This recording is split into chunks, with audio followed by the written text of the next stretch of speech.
oh jabatan itu penting, nanti akan ada jabatan baru diberi pada dia. Harusnya Gus Miftah bilang, saya merasa bersalah dan saya tidak mau lagi diminta dalam jabatan apapun. Kenapa memang kalau dia memilih untuk jadi penjual teh, kenapa you mesti angkat derajatnya? Dia pilih sendiri kok, dan dia lebih mulia mungkin dari para penjual negara.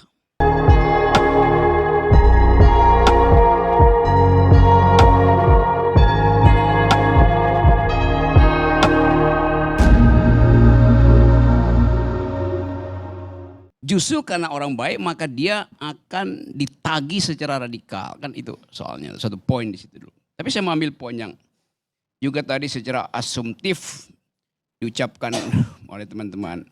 Bayangkan misalnya kalau Pak Prabowo akhirnya minta supaya jangan mengundurkan diri.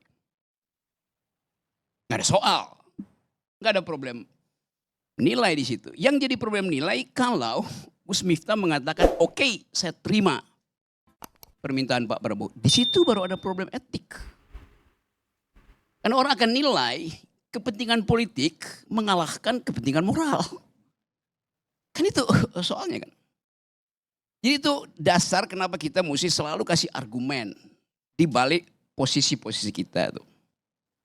Siapa yang mau bertaruh? Gus Miftah akan diminta oleh Prabowo untuk tinggal dan dia akan bilang saya memenuhi permintaan Pak Prabowo.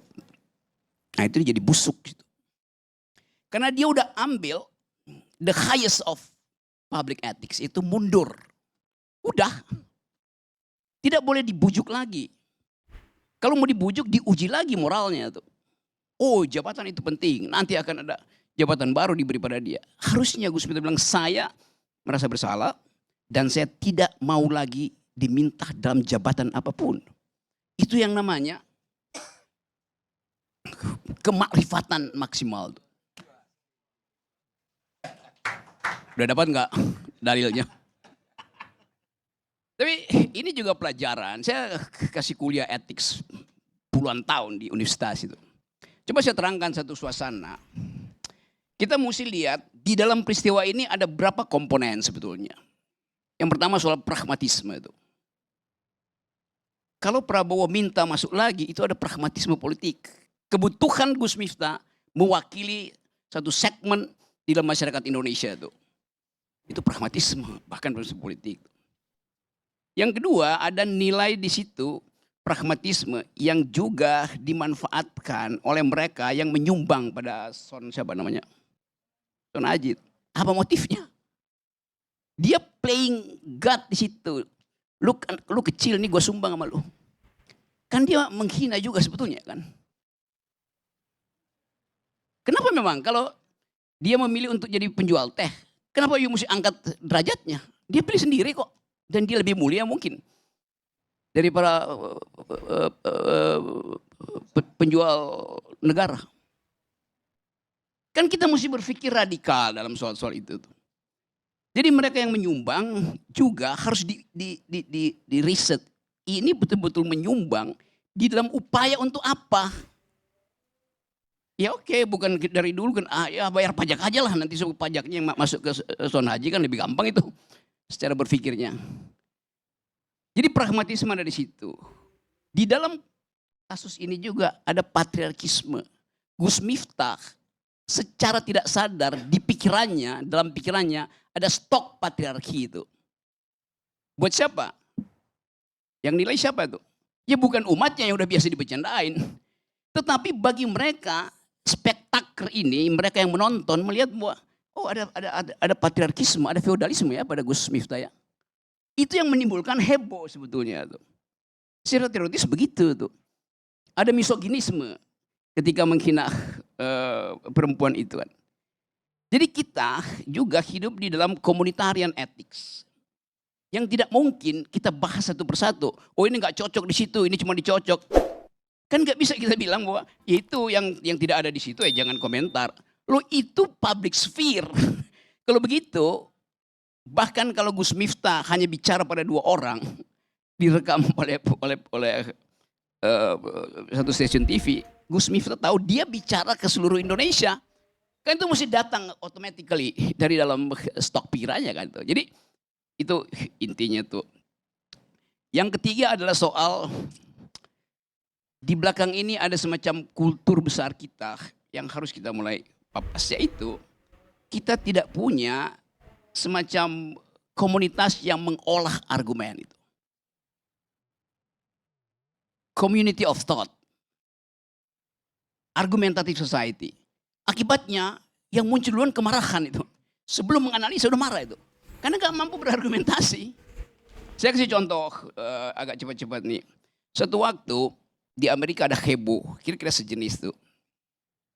Rektor Harvard University namanya Lawrence Summers. Lawrence Summers ini sebelum jadi rektor Harvard, dia adalah menteri keuangannya Bill Clinton. Dia pensiun, selesai. Dia jadi rektor di Harvard University, presiden Harvard University itu, namanya rektor tuh. Ini orang ahli matematik, bikin riset tentang hubungan variabel untuk melihat efisiensi itu. Satu waktu dia berkomentar begini, ada dosennya di Harvard yang mungkin mau nulis disertasi atau mengambil profesor, dia bilang begini, perempuan itu tidak mampu berpikir matematikal itu.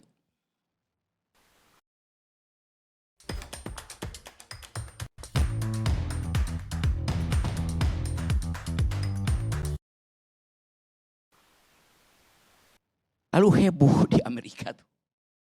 Kalimat perempuan tidak mampu berpikir matematik.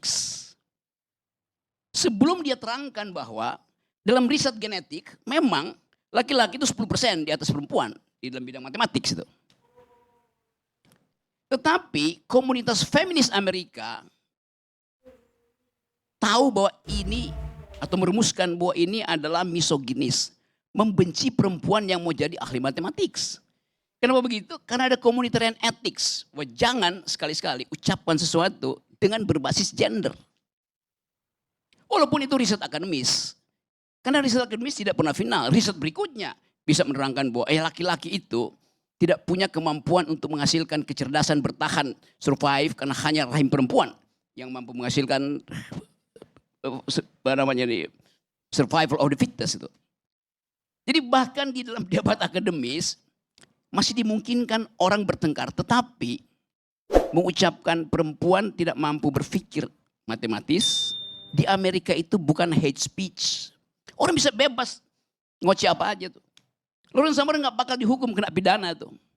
Lain kalau di Eropa, Eropa punya tradisi itu hate speech. Kenapa? Karena perempuan dulu pernah diasumsikan sebagai orang bodoh yang hanya bisa tinggal bersekutu dengan setan, jadi mak lampir, jadi witchcraft, jadi tukang sihir. Lalu dibakar di Eropa. Gak ada tradisi itu di Amerika. Di Eropa Anda bicara tentang perempuan, Anda kena pidana. Di Amerika nggak ada pidananya. Tetapi di Amerika ada communitarian ethics. Orang akan melihat, do you speak gender equality, Mr. Lawrence Summers?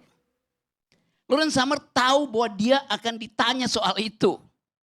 Maka dia mengundurkan diri sebagai rektor Harvard. Jadi kita lihat bahwa banyak hal sebetulnya yang bahkan dibuktikan secara matematik, secara saintifik tidak bermasalah. Tetapi kemampuan kita untuk mengelola stok kalimat di kepala kita itu harus terjadi 0,0 sekian nanodetik. Sebelum dia diucapkan itu. Apalagi Gus Miftah adalah tokoh, itu soalnya. Jadi saya kira itu problemnya dan oke. Kita mau tagih sekarang sebetulnya yang lebih penting adalah Gus Miftah jangan terima kalau Prabowo minta lagi. Tapi kalau saya ucapkan ini saya juga jadi patriarkis soal minta Gus Miftah. Jadi kita mau lihat misalnya apa argumen moral nanti dari Gus Miftah kalau dia menerima permintaan Prabowo untuk tidak mundur. Hanya itu yang bisa kita pakai untuk mengukur integritas seseorang tuh. Jadi di dalam penundaan ini kita tunggu aja. Yang kita nggak boleh tunggu adalah contoh dari Gus Miftah untuk mundurkan diri itu. Dan banyak betul menteri-menteri di kabinet Prabowo yang harusnya udah mundur lebih dahulu dari Gus Miftah. Ya itulah teman-teman statement dari Bung Rocky Gerung. Ya emang viralnya Gus Miftah kemarin yang mau olok-olok pedagang es ini, saya juga gimana gitu teman-teman ya. Gimana kalau pedagang es itu saudara kita sendiri atau ayah kita bahkan teman-teman. Bahkan yang bikin saya gak sreg itu ya dengan kata-kata gobloknya itu, dijual goblok. Ya emang Bapak ini sedang berdagang, sedang berjualan, ya memang belum ada pembeli atau belum emang jualannya belum habis. Tapi ya nggak usah dibecandakan sampai seperti itu gitu teman kan, karena yang dimaksud Bung Rocky ini ditonton di TV nasional di seluruh Indonesia gitu teman-teman. Ya gimana menurut pendapat kalian teman? Kalau saya sih tidak setuju dengan guyonan Gus Miftah ini, karena akan menjadi contoh gitu teman, dan ditonton anak-anak di seluruh Indonesia gitu teman-teman. Oke, tuliskan pendapat kalian di kolom komentar teman-teman. Jangan lupa like, komen, dan subscribe. Nyalakan lonceng notifikasinya. Salam netral, assalamualaikum.